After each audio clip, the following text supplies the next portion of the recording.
ಎಲ್ಲ ಒಂದು 7ನೇ ತರಗತಿ ವಿದ್ಯಾರ್ಥಿಗಳಿಗೆ ಟ್ರೂ ಕೆ ಎಜುಕೇಷನ್ ಚಾನಲ್ಗೆ ಸ್ವಾಗತ. ನಾನು ಚೇತನ್ ಕೆ.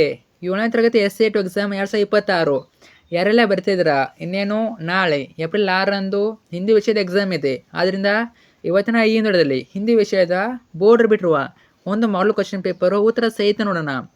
ಈ ಒಂದು ಮಾದರಿ ಪ್ರಶ್ನೆ ಪತ್ರಿಕೆ ವೇರ್ ಪಾಯಿಂಟು ನಿಮ್ಮ SAT ಎಕ್ಸಾಮ್ಗೆ.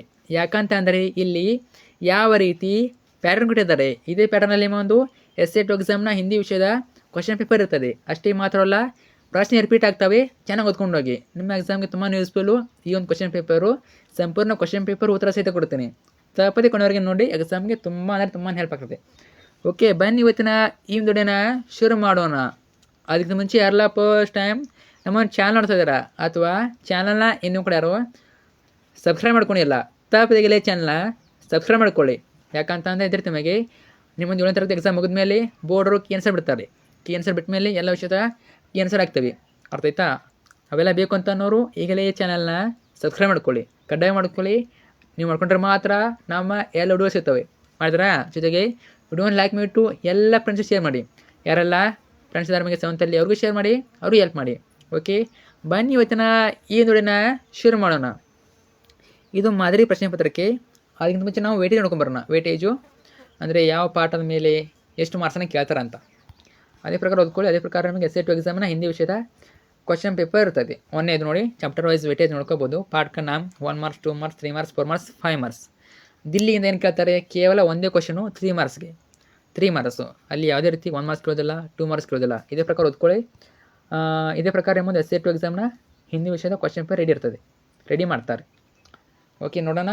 ಸಮಯ 90 ನಿಮಿಷಗಳು, ಗರಿಷ್ಠ ಅಂಕ 40. ತೃತೀಯ ಭಾಷೆ ಹಿಂದಿ. ಒಂದೇ ಮೇಲೆ ನಿಮಗೆ 4 ಮಲ್ಟಿಪಲ್ ಇರ್ತವೆ, 4 ಬಹು ಆಯ್ಕೆ. ಪ್ರತಿ ಕ್ವಶನ್ಗೆ ಎಷ್ಟು ಅಂಕ? 1 ಅಂಕ. ಒಂದೇ ಕ್ವಶನ್ ನೋಡಿ, ಅಬ್ಸರ್ವ್ ಮಾಡಿ. ಇಲ್ಲಿ ಯಾವ್ಯಾವರು ವ್ಯಾಕರಣ ಕೊಟ್ಟಿದ್ದಾರೆ, ಭಾಗಗಳು, ವ್ಯಾಕರಣದ ಭಾಗ ಕೇಳ್ತಾರೆ. ಒಂದೇ ಕ್ವಶನು ದಿನ ಕಾ ವೃದ್ಧಾರ್ಥಕ ಶಬ್ದ ಕೇಳಿದರೆ ಏನಾಗ್ಬೋದು ಆನ್ಸರು? ಇದು ಆಪ್ಷನ್ ಸಿ ರಾತ್ ಆಗ್ತದೆ. ಕ್ವಶನ್ ನಂಬರ್ 2, ಲಡ್ಕಾ ಕಾ ಅನಿಲಿಂಗ ಶಬ್ದ ಏನಾಗ್ಬೋದು? 7ನೇ ಕ್ವಶನ್ಗೆ ಆನ್ಸರು ಆಪ್ಷನ್ ಎ ಲಡ್ಕಿನೇ ಆಗ್ತದೆ. ಕ್ವಶನ್ ನಂಬರ್ 3, ಬಾತ್ ಕಾ ಅನ್ಯವಚನ ರೂಪ ಏನಾಗ್ಬೋದು? 3ನೇ ಕ್ವಶನು, ಇದು ಆಪ್ಷನ್ ಬಿ ಆಗ್ತದೆ, ಬಾತಿ ಆಗ್ತದೆ. 4ನೇದು, ನಿಮ್ನಲಿಖಿತ್ ಮೇ ಸೆ ಶುದ್ಧ ವರ್ತನಿ ವಾಲಾ ಶಬ್ದ ಕೇಳಿದರೆ ಪಬ್ರತ್ ಏನಾಗ್ಬೋದು? ನೀವು ವಿಚಾರ ಮಾಡಿ ಉತ್ತರ ಯಾವುದಾಗ್ಬೋದು? ಆಪ್ಷನ್ ಡಿನೇ ಪರ್ವತ ಸರಿಯಾದ ಉತ್ತರ. ಇನ್ಯಾವುದು ಸರಿಯಾದ ಶಬ್ದ ಇಲ್ಲ ಅದು. ನೆಕ್ಸ್ಟು ಸೆಕೆಂಡ್ ಮೇನು ಅನುರೂಪದ ಕ್ವಶನ್ಗಳು 2 ಇರ್ತವೆ. ಟೋಟಲಾಗಿ 2 ಅಂಕ. ಪ್ರತಿ ಕ್ವಶನ್ಗೆ ಏನು ಅನುರೂಪತ ಅಲ್ಲ, ಅದು ಬಿಟ್ಟ ಸ್ಥಳ. ನಿಮಗೆ ಅರ್ಥ ಆಯ್ತಾ? ಬಿಟ್ಟ ಸ್ಥಳ. ಮತ್ತು ಅವ್ರ ಆನ್ಸರು ಬ್ರಾಕೆಟಲ್ಲಿ ಕೊಟ್ಟಿರ್ತಾರೆ. ನೀವು ಜಸ್ಟು ಸರಿಯಾದ ಉತ್ತರನ ಚೂಸ್ ಮಾಡಿಬಿಟ್ಟು ಬರಬೇಕು. 5 ನೋಡಿ, ರಾಜು ಡ್ಯಾಶ್ ಮೇ ಪಡ್ತಾತ ಏನಾಗ್ಬೋದು ಆನ್ಸರು? ರಾಜು ಡ್ಯಾಶ್ ಮೇ ಪಡ್ತಾತ. ಇದು ಏನಾಗಬೇಕು? ರಾಜು ಚೌತಿ ಮೇ ಪಡ್ತಾತ, ಚೌತಿ ಕಕ್ಷಾ ಮೇ ಪಡ್ತಾತ. ಇನ್ನು ಸೆಕೆಂಡ್ ಅನ್ನು, ಸಾಗರ್ ಸೆ ಹಮೆ ಡ್ಯಾಶ್ ಮಿಲ್ತಿ ಹೈ ಏನು ಸಿಗ್ತದೆ? Moti ಮಿಲ್ತೆ.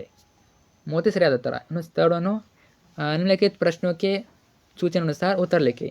1 marks 2 question, total 2 marks, प्रति क्वेश्चन 1 मार्क्स. 7 निम्नलिखित गिनती को अक्षरों में लिखिए. अंक अक्षर ಬರಿಬೇಕು. 75 ಕೊಟ್ಟಿದ್ದಾರೆ. ಇದು ನಾವು ಹಿಂದಿಯಲ್ಲಿ ಬರಬೇಕು. ನೋಡೋಣ. 7ಗೆ ಆನ್ಸರು ತೋರಿಸ್ಬಿಡ್ತೀನಿ ನಿಮಗೆ. ನೋಡಿ, 75 ಅಂತ ಬರೀಬೇಕು. ಈ ರೀತಿ 75 ಮೋಸ್ಟ್ ಇಂಪಾರ್ಟೆಂಟ್ ನೋಡ್ಕೊಳ್ಳಿ. ನೆಕ್ಸ್ಟು ಕ್ವಶನ್ ನಂಬರ್ 8, ಉದಾಹರಣ ಕೆ ಅನುಸಾರ ಲಿಖಿए. ಉದಾಹರಣೆ ಅನುಸಾರ ಬರಬೇಕು. ಮೈ ಫಲ್ ಬೇಚ್ತಾ ಹೂँ, ಹಮ್ ಫಲ್ ಬೇಚ್ತೆ ಹೇ, ಮೈ ಕೇಲ್ ಕೇಳ್ತಾ ಹೂँ. ಇದನ್ನ ನಾವು ಬರಬೇಕು. 8ನೇ ಕ್ವಶನ್ಗೆ ಆನ್ಸರ್ ನೋಡಿ, ಹಮ್ ಕೇಲ್ ಕೇಳ್ತೆ ಹೇ. ತುಂಬ ಈಸಿ, ಎಲ್ಲ ಅಲ್ಲೇ ಇದೆ. ಅಲ್ಲಿ ಹಮ್ ಹಾಕ್ಬೇಕಷ್ಟೇ. ಹಮ್ ಕೇಳ್ತೆ ಹೇ.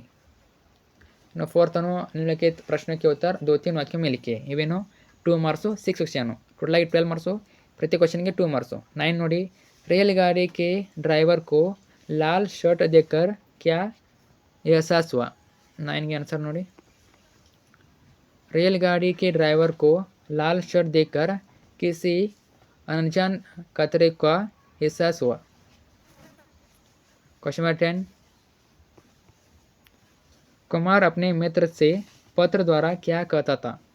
10ಗೆ आंसर ನೋಡಿ, कुमार अपने मित्र से कहता है कि मैसूर एक सुंदर नगर है, वहाँ देखने लायक बहुत सारी जगह है, तुम भी मैसूर जाकर अवश्य यह सारी जगह देखो। क्वेश्चन नंबर 11,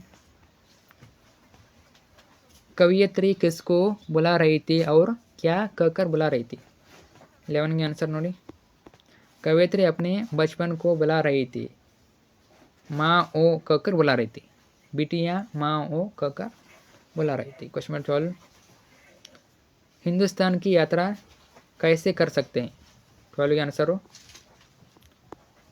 थोड़ा थोड़ा चलकर हिंदुस्तान की यात्रा कर सकते हैं। क्वेश्चन नंबर 13, बसवन के वचनों से किसकी शुद्धि होती है, अथवा बसवन के अनुसार भगवान के प्रेम करने का मार्ग कौन सा है?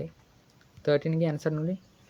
बसवन के वचनों से अंतरंग और बाह्य शुद्धि होती है, अथवा चोरी न करना, हत्या न करना, झूठ न बोलना, क्रोध गुण न करना,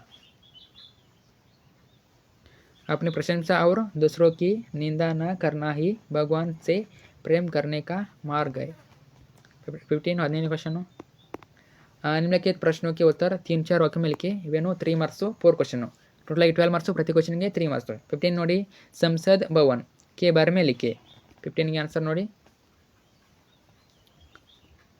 संसद भवन बड़ा रमणीय है, यह गोलाकार सदन संसद में निराला है, लोकसभा राज्यसभा के अधिवेशन इसी सदन में होते हैं।